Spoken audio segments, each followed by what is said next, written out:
Good afternoon, everybody. This is the brand new Moto G4, also known as the 4th generation Moto G, also known as the Moto G 4th Gen, aka the first phone manufactured by Motorola Mobility under their brand new parent company, Lenovo. So we'll see how this fares.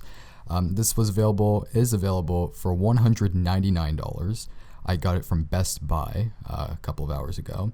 It's available at Best Buy, most Best Buy retailers, I'm aware, or I think. You can also find it on Amazon via their Prime Day deal. I think now they're offering it for $150 with ads on the lock screen. I'm sure you can buy that and bypass it. There has to be some way via route or something. So maybe that's that's economically wise, maybe, to do that. But this is the G4 and not the G4 Plus. Now, the G4 is available for $200 for 16 gigabytes. This is the model I have here. And 32 gigabytes for $230 or $229.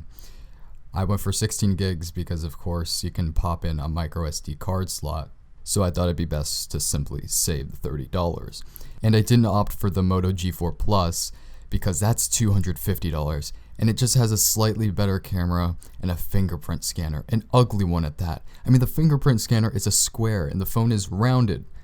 Why? The design language is very conflicting with that phone, and I just didn't think it was worth the extra $50. So I got the Moto G4, which is spec for spec practically identical to its more expensive G4 Plus counterpart. So let's look around the box.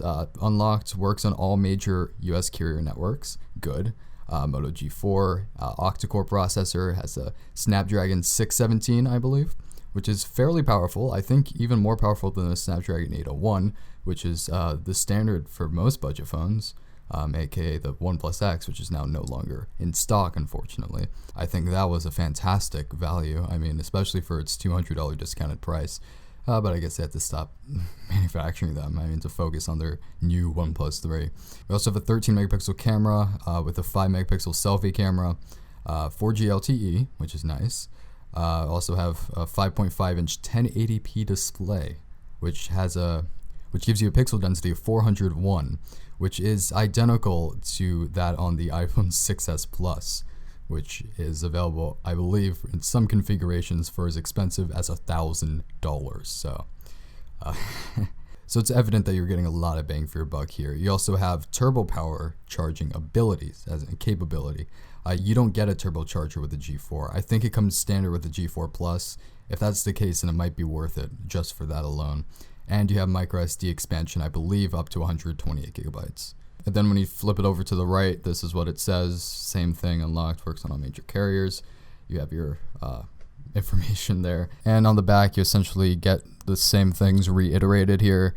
2 gigs of RAM, 4G LTE, 13 megapixel camera, 3000 milliamp hour battery, which is pretty sufficient, and a pure clutter-free version of Android. One of the main reasons I jumped the gun on this was because the ROM community will make ROMs for this. I mean, the Moto G 2013 is on Android 6.0.1, courtesy of the ROM community. So this is going to last for quite a few years, and only for a couple $100. I mean, you're going to be able to run Android 8.0, 9.0 potentially on this thing, even past Motorola's native support. So it's a great value here. That's something that you don't get with like the Honor 5X or other sub $200 smartphones. And I was wrong earlier. You do get, evidently, the turbo power charger with this. It comes with it. It includes it. It says right here. So you don't even need to go for the more expensive one to get that. You already have it. It's not something you need to buy additionally. That's good. Okay, this is shaping up to be quite a bargain. Okay.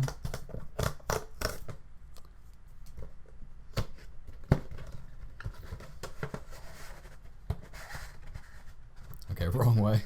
There we go.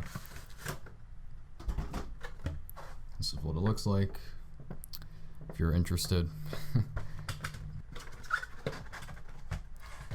This packaging is pretty clutter-free. Props to Motorola / Lenovo. And there we go. This is what the phone looks like. It feels nice in the hand. I mean, it's made of plastic. It's a hardened plastic shell. The texture on the back is nice. It's not my favorite, admittedly. I'm not crazy about it, if you can hear that. Maybe you can tell what that feels like from the sound, but it's familiar. It sounds, I don't know the material. The material is so reminiscent of something. It's slipping me. It's hardened plastic. that makes this sound when you rub it. So maybe you can get an idea for what it feels like. It's a solid feeling phone though. Granted, you're not fooling anybody into thinking this is worth several $100s, but it's substantial. It definitely feels like a mid to high end phone. Not quite high end, but not quite mid end, which is pretty good. I mean, come on. Remember what you're paying here. You have a 5.5 inch 1080p display on this thing. You have your micro USB port here. Don't know what that is. Maybe that's how you pop off the back. Let's see. Yeah. Oh my god, my nails suck.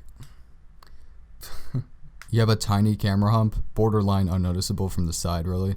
But it's there. I'd say it's like millimeters above the rest of the phone, but that's too insignificant, I think, to even mention extensively. Then you have the Moto dimple here. It's okay. It's a little crater, nothing too huge, not like the Moto X 2nd gen. Then you have a single front-facing speaker. Not expecting this to be anything too special, but at least it's on the front. Then you have your secondary camera there. Overall, yeah, solid. Buttons feel nice, a little bit clicky. Yeah, they're fine. Better than the ones on my 6P. And you have your power button here, which also feels nice. And the power button is textured, so you can tell the difference between the volume buttons and the power button, which is a nice touch. Here's one more look around. It's very nice feeling. I mean, yeah, it doesn't scream premium, but it's a solid phone, and it's gonna take a few drops. I can feel it. It feels moderately durable, which is good. I mean, something that a lot of expensive phones do actually lack. So it feels like it can take a beating. You also get the turbocharger in the box. Great addition. Again, $200 and you get this. And you also get your micro USB cable, as well as your pamphlets and stuff. That's all that comes in the box. It's extremely straightforward and to the point. I'm really liking this so far, more than I thought I would, to be honest. Okay, now we're down here. I guess we should take this off.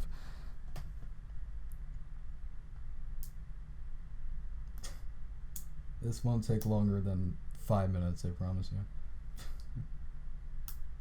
There we go. Stupid sound. Such an overrated sound.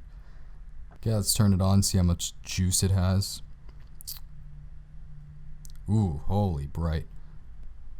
Nice display though. Full HD. Looks crisp and clear, I guess. My exposure is going crazy. Okay. Oh no, there it is. Oh boy. Lenovo. And on this side of the box it also has that Lenovo branding there. I don't know. I mean, this seems pretty solid so far. It doesn't seem like Lenovo's ruining the company. I mean, it's a pretty solid offering for a couple $100. Okay, I guess I'll put in the Wi-Fi password. Now I have to actually look that up. It's a stupid, complicated, like 16-digit password. Just for comparison's sake, this is the size of my Nexus 6P. It's the size of the Moto G4. It is shorter. It's about the same width. The screen size is 5.5 inches here and 5.7 here, so the bezel sizes seem rather similar, so they're comparable. And it shows in the actual dimensions because it's only slightly smaller than the 6P. So it's a pretty large phone, but nothing too large. I mean, it's rather, I guess, standard at this in 2016. And here we are. I've been messing around with the phone for a couple of minutes, lag-free. Not a single dropped frame. I am beyond impressed. I mean, everything is lag-free, seriously. I'm a stickler for drop frames, and I've yet to experience a drop frame. Not even a major one. I've yet to experience one at all. I'm very impressed, and I'm almost jealous. I mean, I spent hundreds of more dollars on my Nexus 6P, and this performs virtually as well as that does. I mean, yeah, sure, it's made of plastic, but I mean, come on, the Nexus 6P might as well be made of plastic. I mean, it's some half-assed aluminum build. Watch my video from yesterday if you've been left in the dark as to how I feel about the Nexus 6P's build quality. I'm sure it's a slightly entertaining watch. But yeah, point is, no complaints with the performance, and I'd be the first one to criticize this based on its performance. I want to think, okay, this is $200. This can't possibly perform nearly as well as a $600 phone can. But I'd just be denying the simple truth of the matter. Checking Instagram, checking Twitter, checking Reddit, replying to emails. This is all you need. You don't need a $600 phone to do that stuff. You only need to pay $200 and you're getting a decent all-around phone. This phone has a full HD display, near stock Android. You can do a good camera. Let's go into the camera. Fine. I want to be impressed some more. Sure, allow. Next. Got it. Yeah, pretty impressive.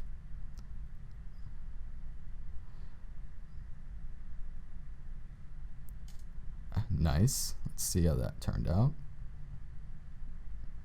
Solid.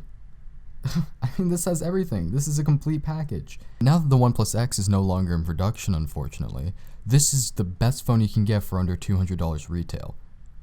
I'm almost certain of it. I mean, find me a better phone that has near stock Android, a very zippy processor, a full HD 1080p display, and 5.5 inches of screen real estate. I don't think you can. So, I mean, this phone, it came out today, so there aren't too many accessories for it, but it's a great all-around phone for a fraction of the price.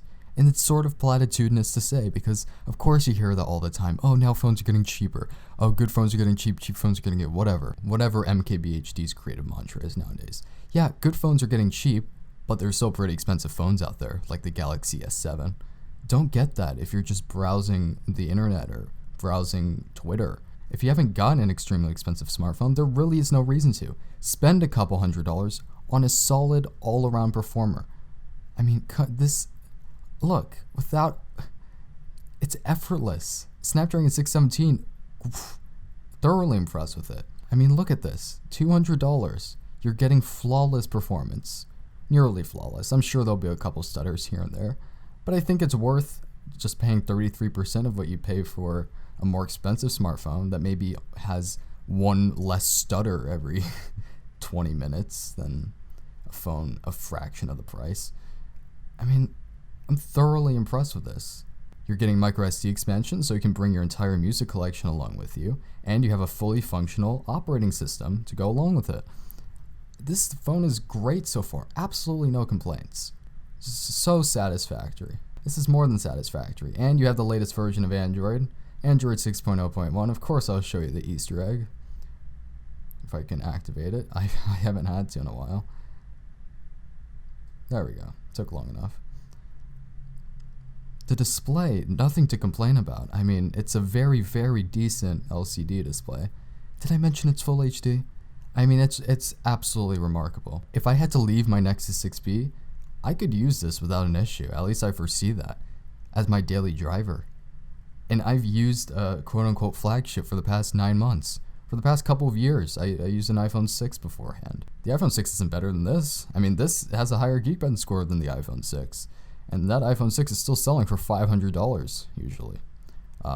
Secondhand, maybe $400, $500. Yeah, okay, admittedly slightly excessive, but I guess the point I'm making is the point that has been made all across the board.